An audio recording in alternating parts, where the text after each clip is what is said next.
Hi guys, it's Kansh here. We're back again with another video. I would first like to apologize for the long delay since we've had a last video, but hey ho, we're back and we're back for good. Today we have our lovely guest, Sakshi, a very dear friend from college days, and she's going to tell us a lot about GP, how she got there, the pros and cons. A lot of people have asked us about details about getting into GP training, what it entails, what a career looks like. Sakshi's come on board and she's very kindly agreed to take us through it. We will do it over a series of videos where we'll touch on different aspects of it. Before I take time, I'm going to leave the stage to Sakshi. Sakshi, you want to introduce yourself? Tell our viewers about how you've come about, where you are. Go on, stage is yours. Lovely. Thank you, Akansh, for that. Hi, everybody. I am Sakshi. I am a GP trainee currently in the UK, and I am halfway through my training. So about second year, a little bit more. After graduating from India, I moved to Abu Dhabi, UAE, where I've managed to work for 5 years in the past. And I was blessed in the sense that after the hard licensing exam, which was a license to practice in that country, I continued to work as a medical practitioner, but also had the added advantage of, pursuing my passion of healthcare administration. So I was very, closely involved with medical marketing and medical operations, and kind of managed to parallelly work that through, which worked really well. I really enjoyed that time. I think after 4 to 5 years, I tried and understood where my passion truly lies, and I think the calling was always family medicine. And then I decided that, I need to pursue my goals and passion, and here I am, on the same pathway. That's brilliant. So you've actually had the exposure of, this is your third healthcare system that you're very, you've been exposed to for a long time. And you've seen a very upcoming healthcare setup in India, one which is fairly well developed in Abu Dhabi, and NHS as well, NHS. Yes. What made you move from Abu Dhabi to the NHS? What was your thinking behind it? Because a lot of people, a lot of the viewers of our channel, they are people like you coming from countries abroad who are actually moving in. What were your challenges? What were your thoughts? And how did you go about it? Sure. So for me, I think one thing I was very clear about by that stage in time, what I want to specialize in. And I think when you have that clarity in mind, you then need to decide whereabouts you're going to do it. So when I had, when I had that understanding that, family medicine was the way forward, or GP training as we speak, I think UK does offer a wonderful structured training program when it comes to GP, and it's a whole specialization in itself. Secondly, my extended family is here. I've lived in the UK many years ago during childhood years, and I'm therefore familiar with much of the system. I think we all have that kind of goal in our lives, and to kind of travel abroad. If traveling is your passion, and you want to do different creative things as well, I think so you can move your professional goals parallelly with your personal ones and enjoy the journey as we speak. So I think, having said that, living in Abu Dhabi for 5 to 6 years, I've had the most wonderful time. It did become my home in a way to speak, and you do adopt a lot of comfort zone, which I did. Absolutely. So I had second thoughts, and people were like, "You're coming from Abu Dhabi, why are you here?" In the sense, when my colleagues asked that question. And so it's been a blessing. I've never looked back since. And I think UK is a good country to have training and exposure in that sense. And yeah, goodly. That's great. I mean, so thank you for taking us through the thought process, because I think that's something that people will be able to connect to. You look for familiarity, you look for career opportunities, you look for work-life balance, and I think that's one thing that UK and the NHS in general does offer across all fields, and especially in GP. There are days, honestly, I feel like you want to switch and pick up something which gives you a slightly better work-life balance, like family medicine. Sure. So there are several countries which offer MD family medicine program, including the States. For example, back home in India, there are about 4 to 5 universities. Family medicine is still a small niche. It's not so wide, kind of accepted or recognized in various parts of the countries or world, for example, just like palliative medicine for that matter. And therefore, you need to be very wise. And, you know, when you make that move or take that step, you need to really ask yourself, are you going to be ready for the challenges that come, whether it's language barrier, culture barrier, social barriers, how comfortable. And I think the stage in which you will make that move, you know, are you at a stage where you just finish interning and, you know, you're taking the next steps, or are you, you know, wiser in your time, as I would speak, and, you know, making the changes then? So it varies. There's no right and wrong. It just depends on what suits you as a person or as a family for that matter. And then you have to plunge into it. I mean, having said that, family medicine or GP training, I think the first question is what it is and who is it for. I think I can't put you that first step.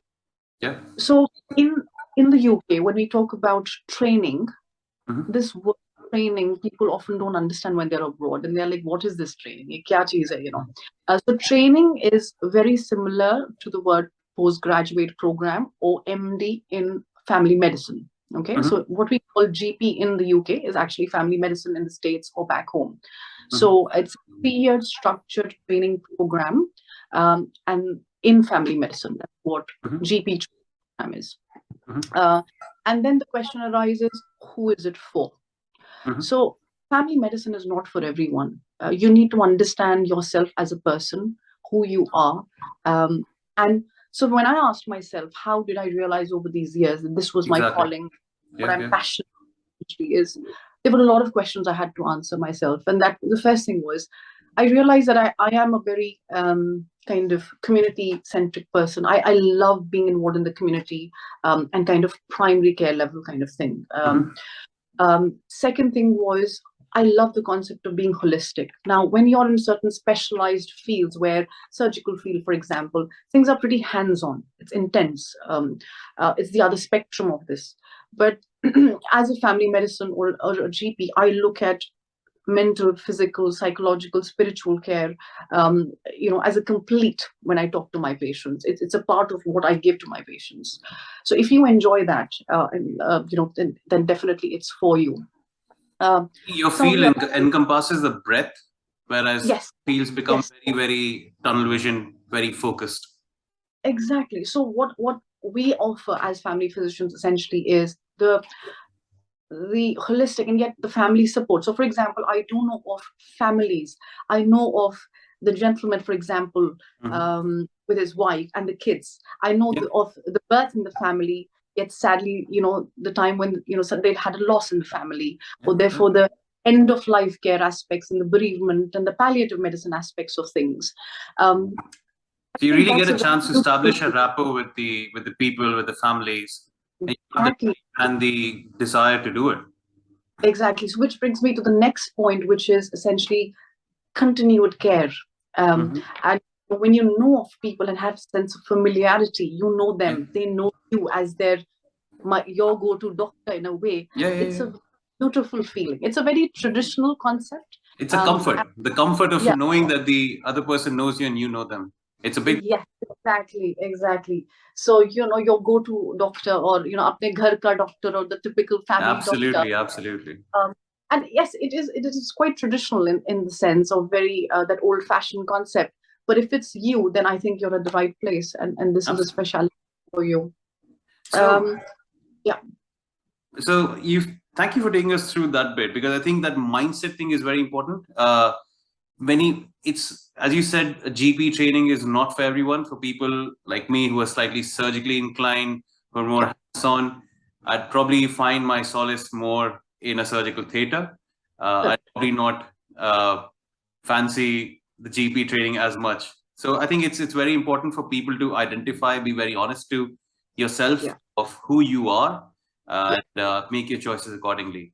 Other thing, and I mean, for someone who is post MBBS, who wants to move to UK and get into this and come out on the other side, what's the time frame? What are they looking at? What are the exams they need to clear? So this is where I think the viewers really want the crux of it. So imagine I'm an intern and I'm Sakshi, what exams do I need to give? How many years will it take? And what money will I make at the end of it? Bless you. Okay, good questions. Right. So I think obviously when you're interning, I think try and understand at that stage, obviously, if this is, what you're heading towards, this is what you want, this is the country you want to work in. You've kind of got that. So the stepwise format would be, the first thing is to get your GMC registration. I think most of you must be familiar with that. And so what are the components in a gist of, things is, number one, having the language competencies. Okay. So back in the day when there was the academic IELTS and things were a struggle for a lot of people who have good language skills, but IELTS can still be a struggle. Let's accept it. I know wonderful doctors.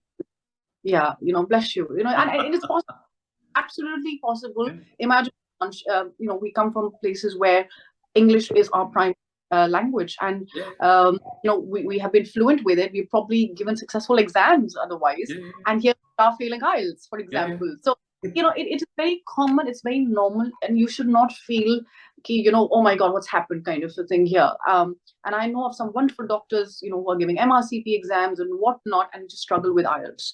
So I think give yourself that time that, okay, luckily there is a new option nowadays, which is the OET exams. OET, right, more specific for example, medicine doctors and nurses. So one is the English competency. What else do I have to give? I think the second thing is PLAB 1 exam, which is obviously a theory-based exam. You can, I think, exam is something which you can give back home in India, Pakistan, UAE. You don't need to be specifically here in the UK for that. And that's an MCQ-based exam, if I'm not wrong. Based exam, it's I think roughly a 3 hours exam. I think a lot of people know about that already. The second one is obviously a PLAB 2 exam. Now, PLAB 2 is something need to be all the way here in the UK for that, and it's, I think at the moment it is confined to Manchester, but that's where you can get the exam in, and it's a practical exam. So you have clinical stations, and you need to kind of know how to be able to approach those stations in a better fashion. So once you finish that, you essentially then you're obviously already on GMC login by then, and you apply all of these details on the system, and you're GMC doctor. Now, what does a GMC doctor mean? It essentially means General Medical Council registered doctor, which means you're registered or certified to working in the country. Okay, that doesn't mean that you have a job plan. It just means that you're licensed to practice in the country. Got it. Now, the next question will be, oh, I'm GMC registered. What should I do?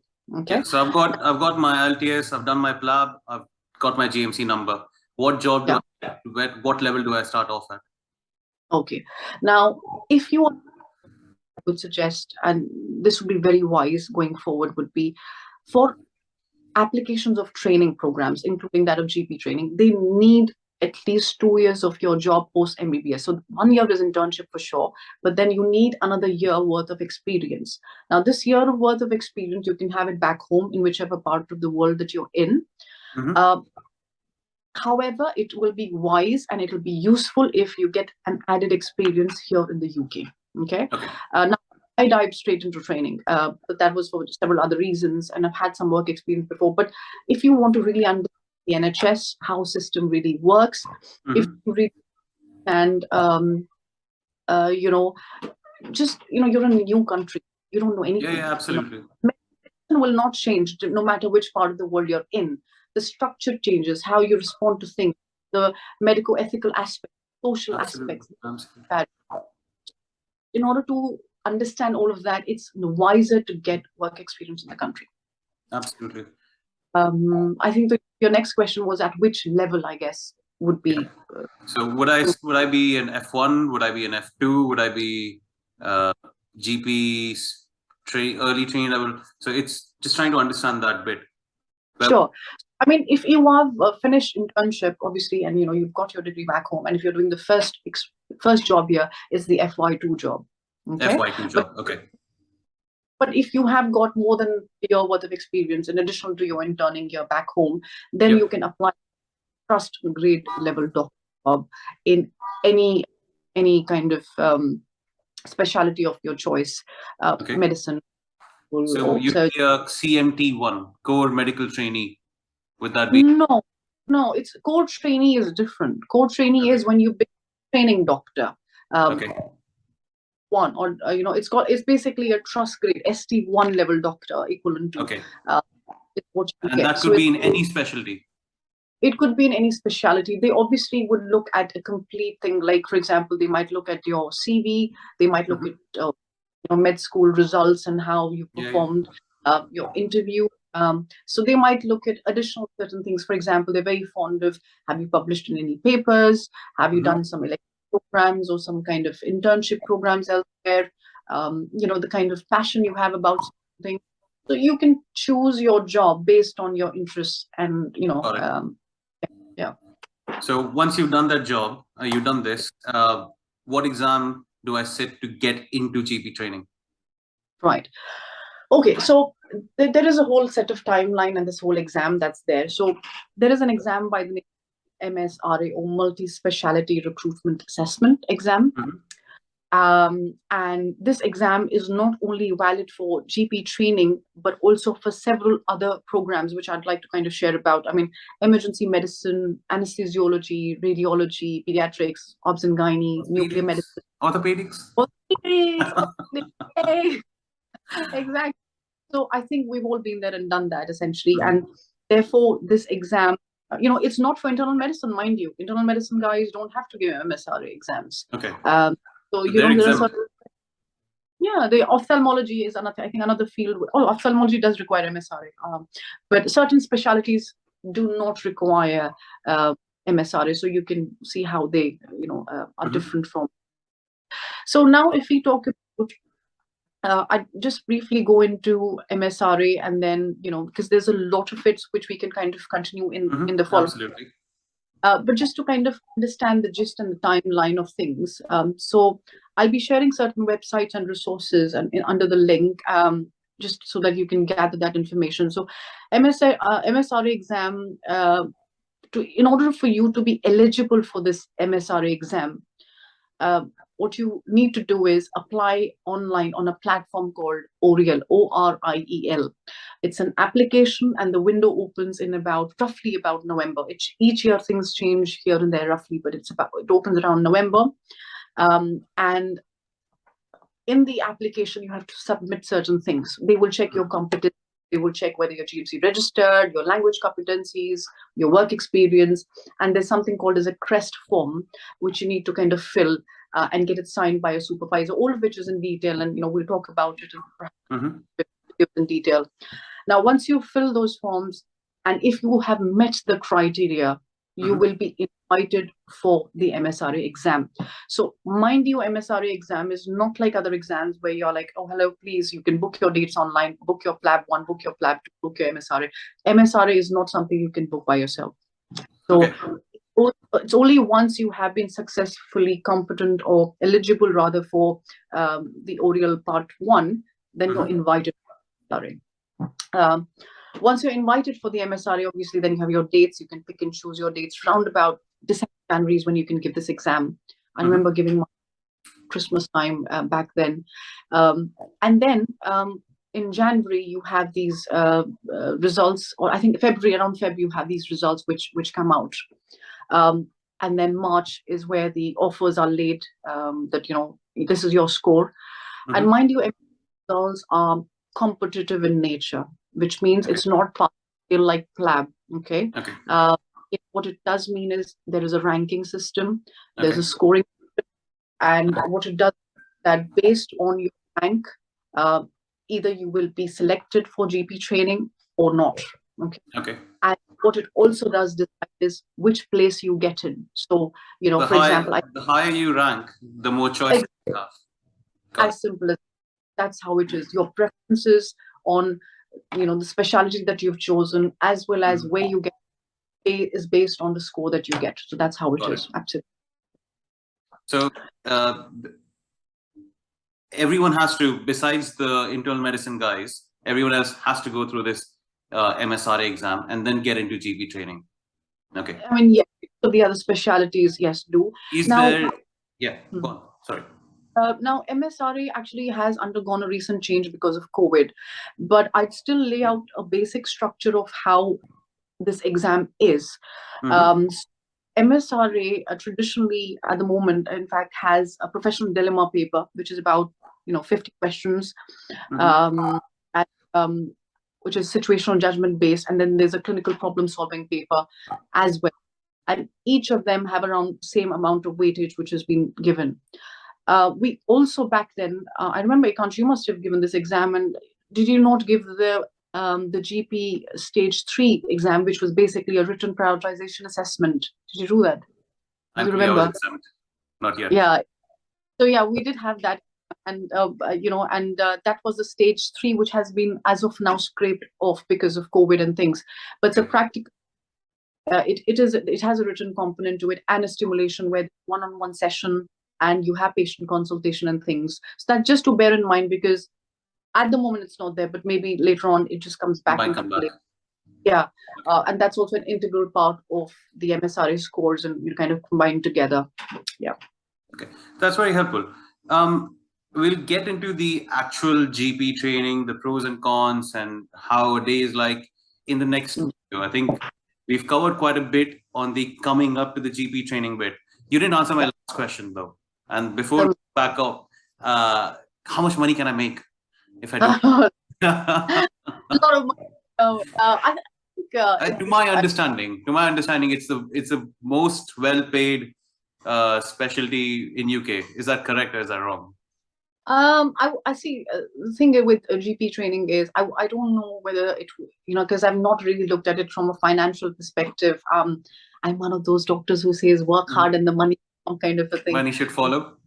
Yeah, exactly. But having that, the annual, whilst you're in training, so ST 1, 2, and 3 can range. The basic salary can range anywhere between 40 to 50 throughout those 3 years.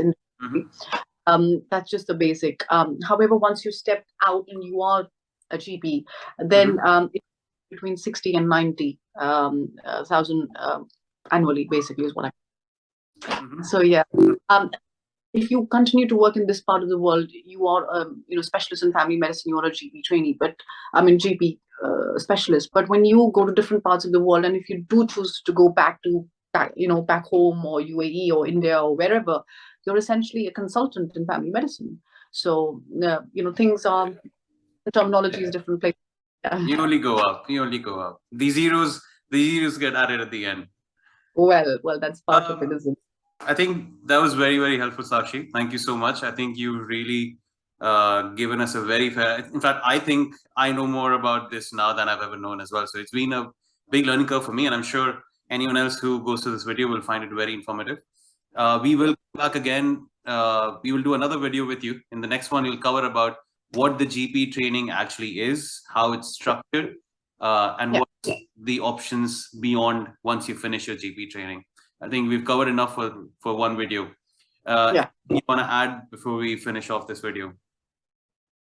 No, I think, I have always motivated and bribed everyone around me to become a GP, but then I wonder what's going to happen to all the specialists in the world if everyone does so. I think, definitely something to think about for those who are interested, but make sure your heart is here. It's not for everyone, honestly. Yeah. So, and just like any other specialty, I couldn't fancy myself being a surgeon for sure. And I know of some friends of mine who are very good at it, including yourself. So, one to their own, isn't it? Absolutely. And it's a great country to kind of get your training, and if it's meant for you, then definitely you should give it a try. Yeah, that's it. And thank you, Ikansh, for giving the opportunity to share a little bit, because we've all been there, I think, and we've always had good seniors, good mentors who've kind of helped us along the journey, who I'm absolutely grateful. And I'm that through this platform, we're able to share little help, little wisdom along the way to our fellow colleagues, the new doctors. So keep at it. Good luck with everything, guys. And just know that success and failure is part of it. No specific timelines to things. Some of us just know after internship that this is what it is, whilst others enjoy life parallelly or want to do multiple things as we grow along life and still do things later on. So it's not the end of the world. And, good luck with everything. That's all I have to say. Thank you. Thanks, Sakshi. Guys, I'm sure you've enjoyed that lovely, detailed explanation that Sakshi's given us. I'll be putting down the links that Sakshi's mentioned down in the detail section bit. Also, as always, guys, you can find us on the website, doctorsinuk.co.in. We're also there on Facebook. We obviously have the YouTube channel running. Any queries, any questions, please email us at yourmentor121@gmail.com, and we'll try and get back to you as soon as possible. Also, look into the mentorship program that we're running. We've actually managed to help quite a few people. Not to boast, but I think most of the reviews that we've had has been very, very good. That gives us the encouragement to keep going and do this more and more often. We'll try and get more people, more specialties on board as well, just like Sakshi, and I'm sure that will help a lot of people. Any questions, please put it down, and do subscribe, and do share, spread the joy. Thank you. Thanks, Sakshi. Thank you for today, and thank you. We'll come back soon with the next video.